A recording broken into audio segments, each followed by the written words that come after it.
our society now, that's the celebrity.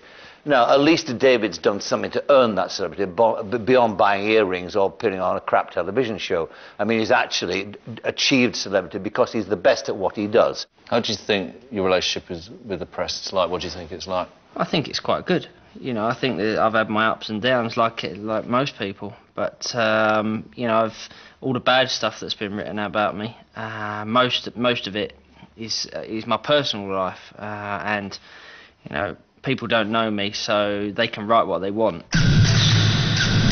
What I find out hard to believe is why journalists do believe that we're more interested of the crap side of someone's life than actually the genius of what they are. But star footballers are considered public property, and none more so than David Beckham. Whether it's playing on the pitch or being involved in his many off-the-field commitments, the cameras are always there. And so are his fans.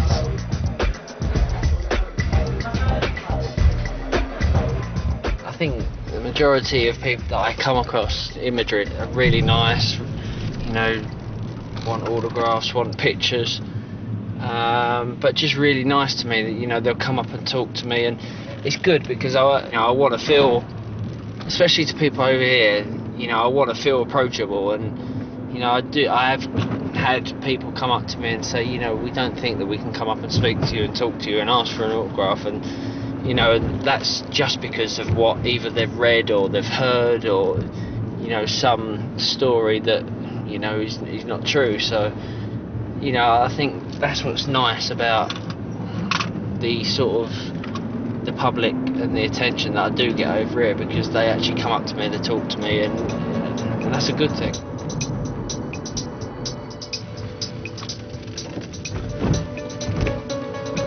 So do they know you in this coffee Yep, shop? Yeah. They know. I don't even have to ask for what I have, because I have the same every day. Every day, vanilla latte, extra hot, extra hot. They can't understand and believe that I have it so hot. But do you want a coffee? Thank you. Sure? Yeah.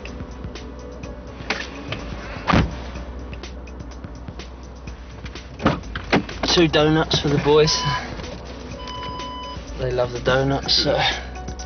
Driving is a sort of release for me. You know, it's a bit of normality. You know, it's something nearly every person does every day, drive to work. So, you know, that's my way of having some normality in my life, if possible. Like going to the grocery store, things like that. I was at Manchester for 15 years, and you know, training with the likes of, you know, Keane, Brian Robson, Steve Bruce. You know, everyone's flying into tackles, winning headers, everything. You know, and that's the way I was brought up. But you know, it is totally different here.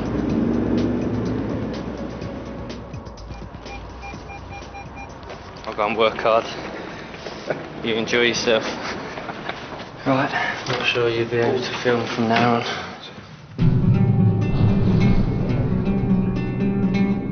When Madrid signed Beckham, some claimed it was for his commercial pulling power rather than his footballing talent. Sure enough, shirt sales immediately rocketed, and despite 3 trophyless seasons, Madrid have now overtaken Man United as the world's most valuable club. But Beckham is arguably their best player, and it's a huge hit with the fans.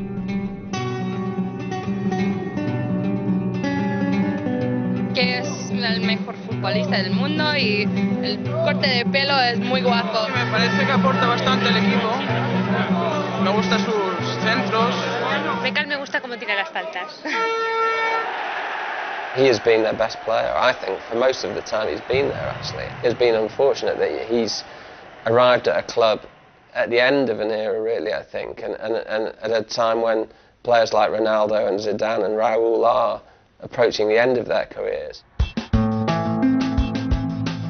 With Real in a transitional period, the rumour mill is working overtime. But whatever the stories, one player seems happy to stay. You know, the only club I would ever have gone to, apart from Manchester United, was here.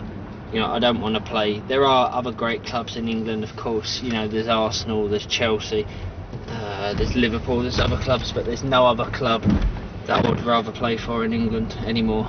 You know, it's here or Manchester United, and that's the way. You know, that's the way I feel about the situation, to be honest. What about Arsenal? I hear you're signing for them. Apparently so.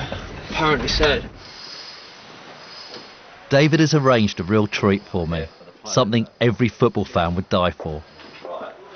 I'll go first. Yeah. Something which few are allowed, to actually walk on the hallowed turf at the Bernabeu Stadium. Oh my God. It's amazing, isn't it? Yeah. When was the first time you played here? It was with Man United, Champions League. We got battered. I don't think we knew what had hit us. Then, first time I played here was against, I think it was Malaga in the Spanish version of Charity Shield. First time I touched the ball, the whole stadium started clapping. So it settled me down straight away, and then I played a couple of long balls which worked. And then I scored a goal from Ronnie's pass.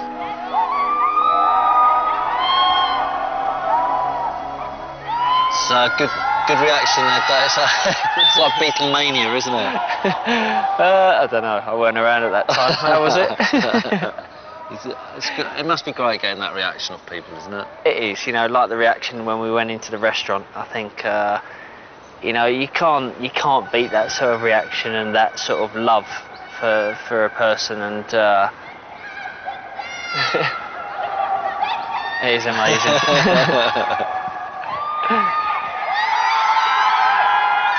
One of them said, "Te quiero, te quiero, I love you."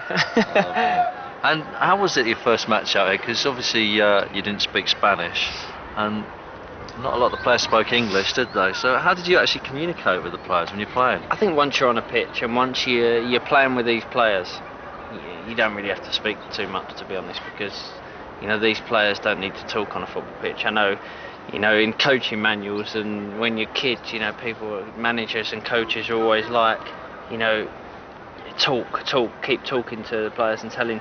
But with these players, you don't need to communicate that well because they know where you are, they know what to do. I know where they are and where they like it, and that's the way it works. To play in this stadium is so special, you know, it's like playing at Old Trafford. You get that feeling of, you know, you never want to come off the pitch. It's it'd be a fitting place to end your career here, wouldn't it? Yeah. Do you think this is where it's going to end? I think so, yeah.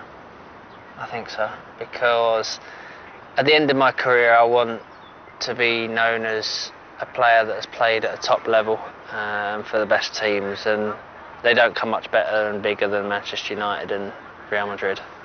I can imagine.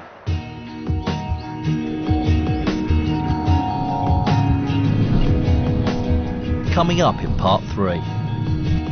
You know that I love driving, so I have to have some